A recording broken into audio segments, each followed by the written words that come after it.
مستيات بيتنا سلام كما يتوعلو كبرات تخاتلتنا منغست جرمن تمالي اب لعلي برغيدنا حمدو زوسدو سقمتي اب معكنا زينا بسفيحو زربلو زلو اجندا خوينو يقصلالو اب 2022 عامه مهرت اب جرمن طرح زيكونه اب زتفلاليا عبيتي ناي معرباوያን ከተማታት ኤርትራውያን መንእሰያት اب لعلي بروباغانداوي فستيفالات هقدف قطعو زبقسو عقرقر اكايدوم نيرام بتشعو اب لعلي ابالات بوليس يخون اب نبرت زورده ماسيتن عنوتن كا نتم فصمتو استباهلو حقاوي كستات تمسريتلهم فرداو مسرح كايدلهم صنيحو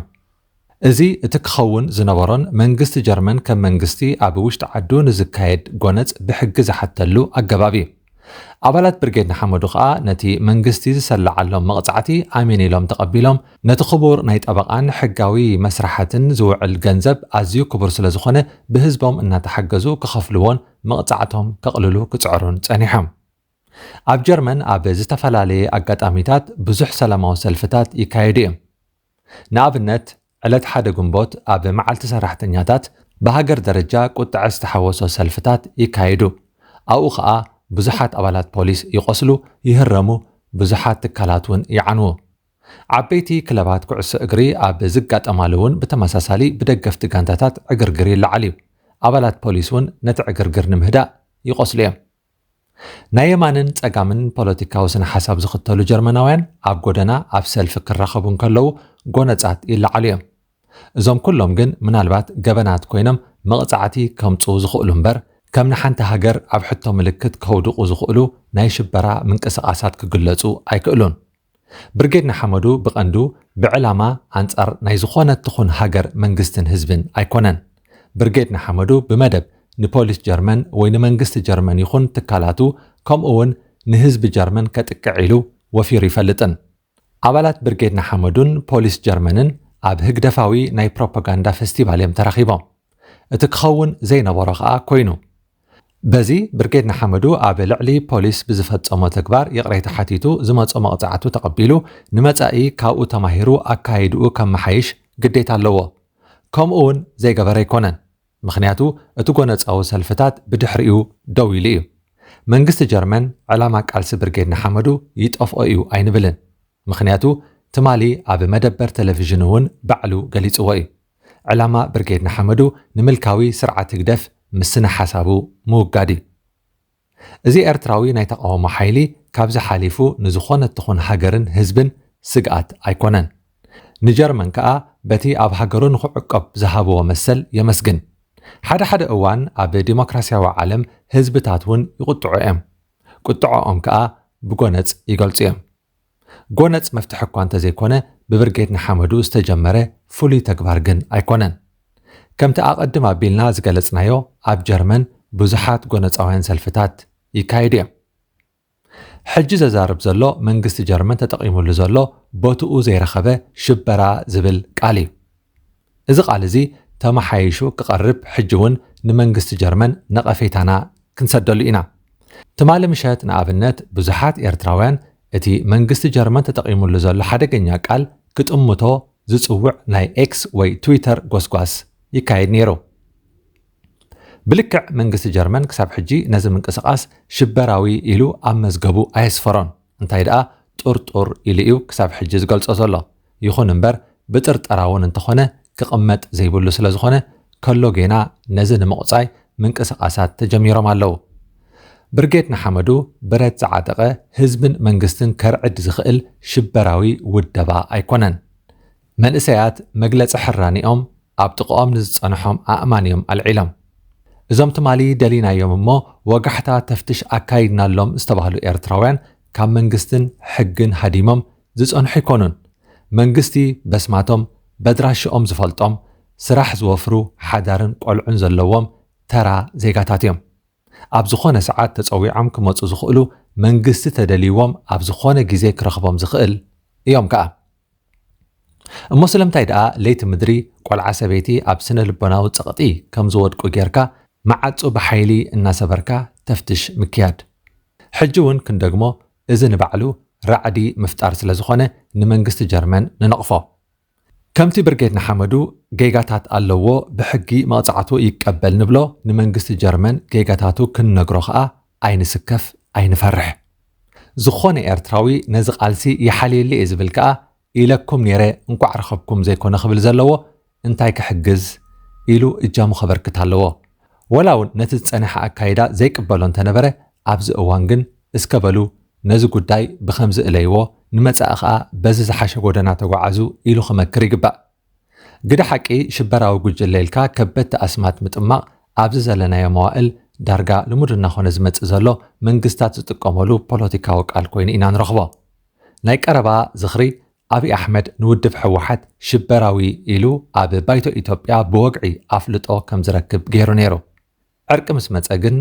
እቲ ሽበራዊ ውድብ ዝብል መዝገብ ተላዒሉ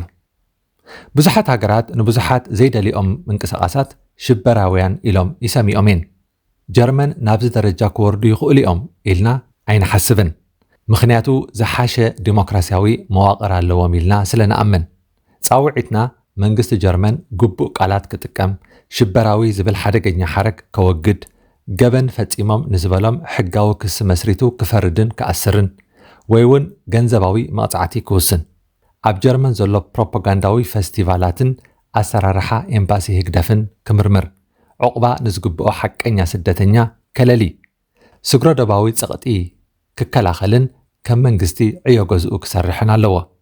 ኣብ መወዳእታ ብርጌድና ሓመዱ ከዓ ንመንግስቲ ጀርመን ይቕረይታ ሓቲቱ ካብቲ ዝፈጸሞ ጌጋታት ተማሂሩ ኣካይድኡ ከመሓይሽ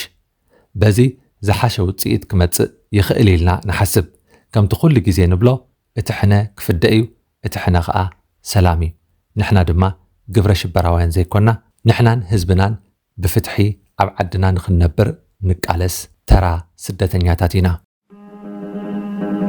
ኣቱም ዝገባዕኩም ብዙሕ ክሳድ ኣይተንውሑ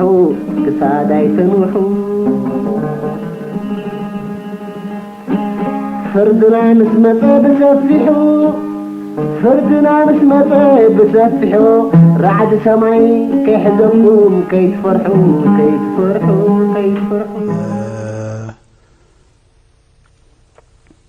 እቲ ጉዳይ ናተይ ናይ ጥዕና ናይ ዘይጥዕና ጉዳይ ኣይኮነን ምክንያቱ ጸላእቲ ነብስና ንምንታይ ንኸውን ካብ ፈለማት ሒዙ ምቾት ንኽርከብ እንስሳታት ኮነ ዝሓስብ ወዲ ሰብ ብስራሕ ብጻዕሪ ብጉልበት ብሓሳብ ወይ ብውልቃዊ ወይ ድማ ብሓንሳብ ንሓዳር ንደቁ ነታ ውልቀ ነፍሱ ይቕልባ ይኸድና ሸቂሉ ሓሪሱ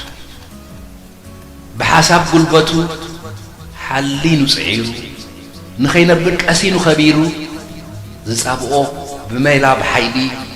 ክምዝምዞ ዝህቅን ዝደሊ ጸላኢ ይበሃል ንህይወት ወዲ ሰብ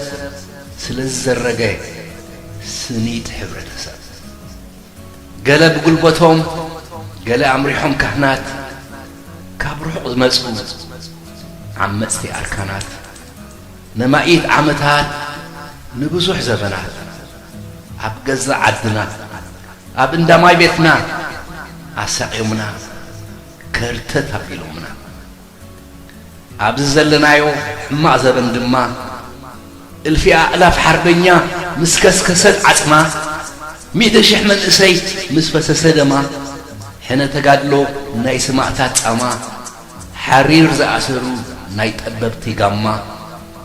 ኤረ ወይኖ መንዳዓት ኮይኑማ በዚ ሓደ መጺኡ የላትማ በዚ ካልእ ተቐቢሉ ይሓጉማ ቀራን ተዋጋኢ ቀይሮማ ጉማ ኢደ እግራ ቆርያ ተኾርቲማ ብበጠበጥ ብሃፈፍ ሰጊማ ዝገደደ ምስ ሰባበርዋ ክንዲ ተጣዒሶም ምቕረታ ዝብልዋ በዓል ዘይዓጦም ግርማኣ ቐንጢጦም ኣእዳዋ ቐፊዶም ርእሳ ረጋጊጾም ኣገንቢሖም መሊሱ ክሓስማ ንኣባይ ሂቦማ ኤረ ወይኖ ዓዲ ሓርበኛታት ኣብ ገምገም ሞት ተጋዲማ ብዓራት መምሃሪ ብኹማን ዒላማ ዕውራት دربي ما بدقي ጸጥዖም ኣብ ቅርዓት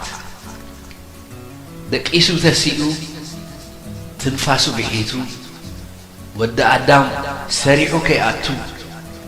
ነዛ ፍጥረት ዓለም ናይ ባህሪ ትዕድልቲ እንተ ብሜላ ብሽርሒ ብስልቲ እንተ ብሓይሊ ከቲሩ ኣብ መንገዲ ላል እናበልናስ እሞ ኸዳ ኣሕዋት بدم استجزأت هي من سماعتات سلام دو عين دلن عين منن رحات عيكونن بقطري بهاسس أب سلمات تعمي كخمان بيزن زي الصحات النار أخاسق عش ندي بالحات تفتوم دكخا نخرتت نقزفت أحليب كم صحاب كاس تنفاس كي حلفت كدكس كتكتكت كل جزية زلفت كساب معاس يوسف بارنات محلفت سلازي صحواتي كنبر حجون هال تاسجرنا مدافع حاساون دقينا ختي الناس كبرنا خنسئن صلاء نفسنا نمنتاي نخون